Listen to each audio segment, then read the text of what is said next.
राधे राधे प्यारे भक्तों, कभी कभी जीवन हमें ऐसे मोड़ पर लाकर खड़ा कर देता है जहां हमें लगता है कि अब सब कुछ खत्म हो गया है। हम टूटे हुए होते हैं, बिखरे हुए होते हैं और हमारे भीतर सिर्फ एक ही सवाल गूंजता है, आखिर क्यों? लेकिन शायद यही वो क्षण होता है जहां से हमारी सबसे सुंदर यात्रा शुरू होती है, क्योंकि ब्रह्मांड कभी कुछ छीनकर सिर्फ खालीपन नहीं देता, वो उस जगह को नए अनुभवों, नई चेतना और नए भाग्य के लिए तैयार करता है। श्री कृष्ण ने कहा है, जो तुम्हारा है वो किसी और को नहीं मिल सकता और जो किसी और का है वो तुम्हारे पास नहीं टिक सकता।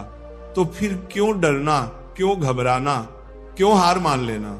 जीवन तुम्हें आज जिस चीज से दूर कर रहा है वही तुम्हें कल उस चीज के और पास ले जाएगा जो सच में तुम्हारा है। लेकिन इसके लिए चाहिए सिर्फ दो चीजें, पहला धैर्य और दूसरा आत्मसमर्पण। क्योंकि धैर्य वो शक्ति है जो समय के तूफानों को चुपचाप झेल लेती है और आत्मसमर्पण वो पुल है जो हमें अपने ही भीतर बसे भगवान तक पहुंचाता है। जब तुम टूट रहे हो तो ये मत सोचो कि सब छिन रहा है, ये समझो कि कुछ और बड़ा आने से पहले तुम्हें भीतर से तैयार किया जा रहा है। अगर तुम्हें कोई रास्ता नहीं दिख रहा तो रुको, आंखें बंद करो और अपने भीतर झांको। वहां एक आवाज है जो कहती है जो तुम्हारा है वो लौट कर जरूर आएगा, लेकिन तब जब तुम उसके काबिल बन चुके होगे। इसलिए आज से डर के नहीं, भरोसे के साथ जीना शुरू करो। जो गया वो सीख देने आया था, जो रुका है वो परीक्षा लेने आया है, और जो आने वाला है वो तुम्हारे पूरे अस्तित्व को एक नई दिशा देने वाला है। बस अपने भीतर की लौ को बुझने मत देना, क्योंकि जितना घना अंधेरा होता है उतना ही निकट सवेरा होता है। हम अक्सर सोचते हैं कि जो चीज हमें नहीं मिली वही हमारी तकदीर थी, लेकिन सच्चाई ये है कि हर विलंब, हर ठुकराया गया अवसर और हर टूटा हुआ सपना एक अदृश्य योजना का हिस्सा होता है जिसे हम उस क्षण नहीं समझ पाते। भाग्य कोई तैयार की हुई थाली नहीं है जिसे हमें परोसा जाता है। भाग्य एक बीज है जो तब अंकुरित होता है जब हम उसे धैर्य, तप और सच्चे कर्म से सींचते हैं।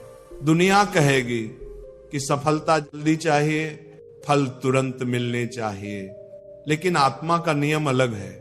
आत्मा कहती है तू पहले खुद को समझ, खुद को मांझ, खुद से सच्चा बन, फिर देख जो तेरा है वह तुझे ढूंढते हुए आएगा।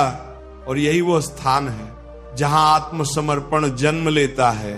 आत्मसमर्पण का अर्थ ये नहीं कि हम हाथ पर हाथ रखकर बैठ जाएं, बल्कि इसका अर्थ है पूरी शक्ति से कर्म करना, लेकिन परिणाम को ईश्वर के चरणों में अर्पित करना।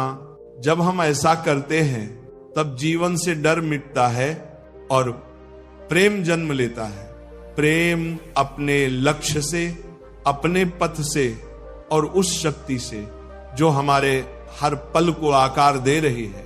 तब कोई भी असफलता हमें हिला नहीं पाती, क्योंकि अब हम जानते हैं कि यह भी एक अध्याय है, पूर्ण पुस्तक नहीं। और तब हमारे भीतर एक नई दृष्टि उत्पन्न होती है जो हर छीनने में भी एक उपहार देखती है, हर रुकावट में एक संदेश। जीवन एक नदी है, कुछ मोड़ तेज होते हैं, कुछ शांत, कुछ पथरीले, तो कुछ फूलों से सजे, लेकिन जो बहता रहता है वह हर ठहराव को पार कर लेता है। ठीक वैसे ही जो आत्मा अपने लक्ष्य पर अड़िग रहती है वो हर कठिनाई को चीर कर अंततः उस तट तक पहुंचती है जहां उसे वह सब मिलता है जो उसका है, और उससे कहीं अधिक। क्योंकि ईश्वर देने में कभी कंजूसी नहीं करता, वह सिर्फ इंतजार करता है उस क्षण का जब हम तैयार हो जाएं। क्या तुमने कभी ध्यान से देखा है जो चीजें तुम्हारे जीवन से चली गई